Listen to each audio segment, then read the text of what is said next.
April Cicchetti. Good morning. Good morning, April. April, what do you do for a living? I'm currently a student, but You're a student? yes, Where are you a student? Johnson and Wales, And where are you from? Connecticut. Connecticut. So you came all the way to court this morning. Oh no, I live on campus. No, I understand that. Oh, okay. You came all the way to court this morning for a $20 ticket. Yes. The judge makes a good point here, and this is something most people overlook. In many cities, contesting a minor ticket can actually cost more in time and effort than simply paying it off. But April's choice to show up isn't about convenience, it's about principle.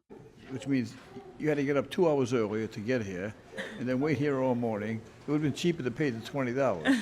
So I can't wait for the explanation. So what do you want to tell me about the ticket? So I work at Amazon, and I do the third shift. So I can't afford the $700 for the parking garage that's attached to my residence hall. So I paid the $180 to park it on the Harborside campus. Unfortunately, when I get out of work at 5 a.m., there's no campus shuttles. This part really hits home. April works the third shift, getting off at 5 a.m., and the school's parking garage costs a staggering $700.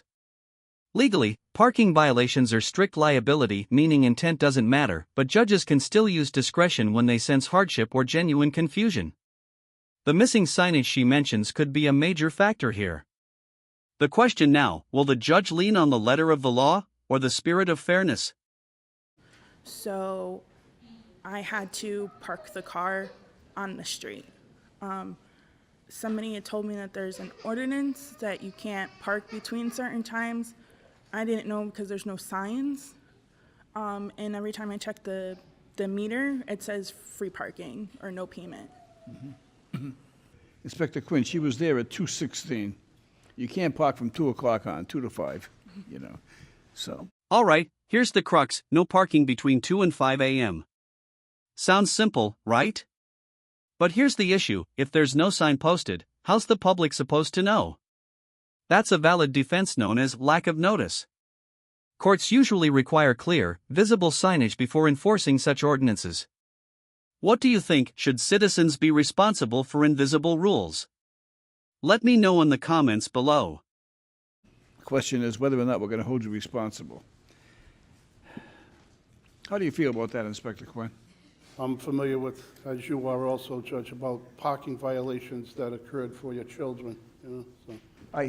Like Inspector Quinn, I have those experiences as well. As a matter of fact, The joys of parenting. As a matter of fact, I have a son who's a lawyer. This is one of those classic judgecaprio moments where the courtroom transforms from a place of punishment to a place of humanity. By sharing a personal story about his own son, the judge levels the field. He's not preaching from a bench, he's connecting as a father, as someone who's been there. These little anecdotes don't just ease the tension, they remind everyone that the law is ultimately about people, not just penalties. And yesterday, he came to the office and said, I got a ticket. I said, you got a ticket? He says, yeah. He says, I was in court. I said, I've heard those excuses before from every lawyer. And he says, I got a parking ticket, Dad. He says, I parked the car. He said, I was only like 10 minutes. I came right out and I had a parking ticket. And what did I say to him? I said, pay it. As a matter of fact, he's right here. And just like that, case dismissed. The judge saw a hard-working student trying her best and shows empathy over enforcement. This isn't just leniency, it's a real-world example of judicial discretion in action. The system works best when the law serves justice, not just the rulebook. Sometimes, mercy is the right verdict. What do you think? Was this the right call? David? Stand up. There you go. He paid it this morning. All right. April, the matter is dismissed. Good luck to you. Thank you. So, let's recap. April fought a $20 parking ticket and walked away with her integrity intact and a valuable lesson about fairness in everyday justice. The judge reminded us that compassion has a place in the courtroom, and that even small cases can reveal big truths about humanity. If you found this case as inspiring as we did, make sure to hit that like button, share your thoughts in the comments, and don't forget to subscribe for more jaw-dropping courtroom breakdowns. Because in this courtroom, every story deserves to be heard, and every judgment tells a deeper truth.